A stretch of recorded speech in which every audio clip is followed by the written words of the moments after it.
ಆತ್ಮೀಯ ವೀಕ್ಷಕರೇ, ಸಕಲರಿಗೂ ಸರ್ವವು ಸನ್ಮಂಗಳವಾಗಲಿ ಅಂತ ದೇವರಲ್ಲಿ ಪ್ರಾರ್ಥಿಸ್ತಾ ಕನ್ನಡ ಆಸ್ಟ್ರಾಲಜಿಯ ಮತ್ತೊಂದು ವಿಡಿಯೋಗೆ ಸ್ವಾಗತ. ನಾವು ಪುರಾತನ ಕಾಲದಿಂದಲೂ ಮನೆಗಳಲ್ಲಿ, ದೇವಸ್ಥಾನಗಳಲ್ಲಿ ದೀಪವನ್ನು ಹಚ್ಕೊಂಡು ಬರ್ತಿದ್ದೀವಿ.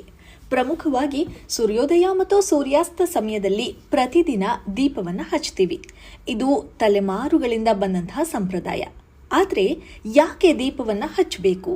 ಇದರ ಹಿಂದೆ ಸೈಂಟಿಫಿಕ್ ರೀಸನ್ ಏನಾದರೂ ಇದೆಯಾ ಅಂತ ಯೋಚನೆ ಮಾಡಿದ್ದೀರಾ?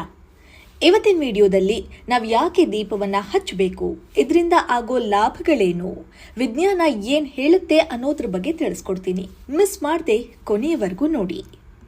ದೀಪ ಹಚ್ಚೋದು ಭಾರತದ ಅತ್ಯಂತ ಹಳೆಯ ಆಧ್ಯಾತ್ಮಿಕ ಅಭ್ಯಾಸಗಳಲ್ಲಿ ಒಂದು.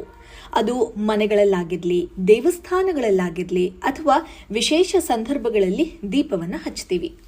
ಇದರ ಆಧ್ಯಾತ್ಮಿಕ ಮಹತ್ವ ಏನು ಅಂತ ನೋಡೋದಾದ್ರೆ, ಹಿಂದೂ ಧರ್ಮದಲ್ಲಿ ದೀಪ ಅಗ್ನಿ ದೇವರನ್ನ ಪ್ರತಿನಿಧಿಸುತ್ತೆ.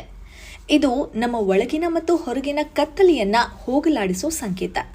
ಜೊತೆಗೆ ಜ್ಞಾನ, ಸ್ಪಷ್ಟತೆ ಮತ್ತು ಸಕಾರಾತ್ಮಕ ಶಕ್ತಿಯನ್ನ ತರುತ್ತೆ ಅನ್ನೋದು ನಂಬಿಕೆ.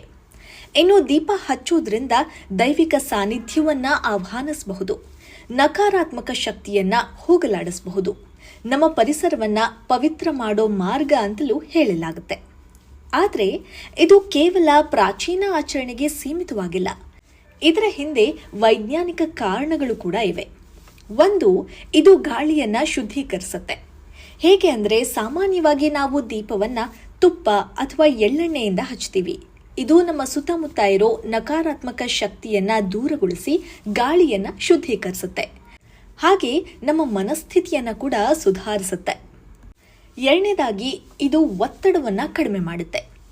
ಸಣ್ಣದಾಗಿ ಶಾಂತವಾಗಿ ಉರಿಯೋ ದೀಪಕ್ಕೆ ನಮ್ಮ ನರಮಂಡಲ ಅಂದ್ರೆ ನರ್ವಸ್ ಸಿಸ್ಟಮ್ ಅಂತ ಕರಿತೀವಲ್ಲ, ಅದನ್ನ ಶಾಂತಗೊಳಿಸೋ ಶಕ್ತಿ ಇದೆ.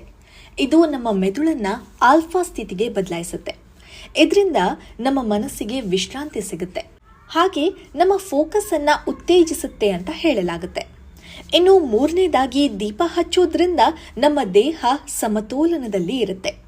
ಸಾಮಾನ್ಯವಾಗಿ ನಾವು ಸೂರ್ಯೋದಯ ಮತ್ತು ಸೂರ್ಯಾಸ್ತ ಸಮಯದಲ್ಲಿ ದೀಪವನ್ನು ಬೆಳಗಿಸ್ತೀವಿ. ಇದು ನಮ್ಮ ಸರ್ಕ್ಯಾಡಿಯನ್ ರಿದಮ್ಗೆ ಅನುಗುಣವಾಗಿದೆ. ಇದರಿಂದ ನಮ್ಮ ಹಾರ್ಮೋನ್ಸ್ ಬ್ಯಾಲೆನ್ಸ್ ಅಲ್ಲಿರುತ್ತೆ. ಹಾಗೆ ಭಾವನಾತ್ಮಕವಾಗಿ ನಾವು ಆರೋಗ್ಯವಾಗಿ ಇರ್ತೀವಿ ಅಂತ ಹೇಳಲಾಗುತ್ತೆ. ಕೊನೆಯದಾಗಿ, ನಮ್ಮ ಆಕ್ಸಿಜನ್ ಅಂದ್ರೆ ಆಮ್ಲಜನಕದ ಹರಿವನ್ನ ಹೆಚ್ಚಿಸುತ್ತೆ. ಅಗ್ನಿ ಅಥವಾ ಅಗ್ನಿ ಆಚರಣೆಗಳು ಒಂದು ಜಾಗದಲ್ಲಿ ಉಷ್ಣತೆ ಮತ್ತು ಆಮ್ಲಜನಕದ ಹರಿವನ್ನ ಹೆಚ್ಚು ಮಾಡುತ್ತೆ. ಇದು ನಮ್ಮ ದೇಹವನ್ನ ಚೈತನ್ಯಗೊಳಿಸೋದ್ರಲ್ಲಿ ಮತ್ತು ನಿಂತ ಗಾಳಿಯನ್ನ ತೆರವುಗೊಳಿಸೋದ್ರಲ್ಲಿ ಸಹಾಯಕಾರಿ. ಬಹುತೇಕ ನೈಸರ್ಗಿಕ ಅರೋಮಾ ಥೆರಪಿಯಂತೆ ಕೆಲಸ ಮಾಡುತ್ತೆ. ಹೀಗಾಗಿ ಪ್ರತಿ ಬಾರಿ ನೀವು ದೀಪ ಹಚ್ಚುವಾಗ ನೀವು ಕೇವಲ ಒಂದು ಆಚರಣೆಯನ್ನ ಅನುಸರಿಸ್ತಿಲ್ಲ. ಮಾನಸಿಕ ಸ್ಪಷ್ಟತೆ, ಭಾವನಾತ್ಮಕ ಶಾಂತಿಗಾಗಿ ಮತ್ತು ಶುದ್ಧ ವಾತಾವರಣಕ್ಕಾಗಿ ದೀಪವನ್ನ ಹಚ್ತಾ ಇದ್ದೀರಿ ಅನ್ನೋದನ್ನ ಮರಿಬೇಡಿ. ಅದಕ್ಕೆ ಹೇಳೋದು, ನಮ್ಮ ಹಿರಿಯರು ಸುಮ್ಮನೆ ಒಂದು ಸಂಪ್ರದಾಯ ಶುರು ಮಾಡಲ್ಲ, ಭಕ್ತಿ ಜೊತೆಗೆ ಯೋಗಕ್ಷೇಮವನ್ನು ತಲೆಯಲ್ಲಿಟ್ಕೊಂಡು ಎಲ್ಲರ ಒಳಿತಿಗಾಗಿ ಒಂದು ಆಚರಣೆಯನ್ನ ಶುರು ಮಾಡ್ತಾರೆ ಅಂತ. ನೀವು ಕೂಡ ಬೆಳಿಗ್ಗೆ ಅಥವಾ ಸಂಧ್ಯಾ ಕಾಲದಲ್ಲಿ ದೀಪ ಹಚ್ಚಿ 2 ನಿಮಿಷ ಮೌನವಾಗಿ ಕುಳಿತುಕೊಳ್ಳೋದಕ್ಕೆ ಪ್ರಯತ್ನ ಮಾಡಿ. ಇದರಿಂದ ಹೇಗನ್ಸುತ್ತೆ ಅನ್ನೋದನ್ನ ಗಮನಿಸಿ. ಈ ವಿಡಿಯೋ ನಿಮಗೆ ಇಷ್ಟ ಆದರೆ ಲೈಕ್ ಮಾಡಿ, ಶೇರ್ ಮಾಡಿ, ಕಾಮೆಂಟ್ ಮಾಡಿ. ಹಾಗೆ ಸಬ್ಸ್ಕ್ರೈಬ್ ಮಾಡೋದನ್ನ ಮರಿಬೇಡಿ.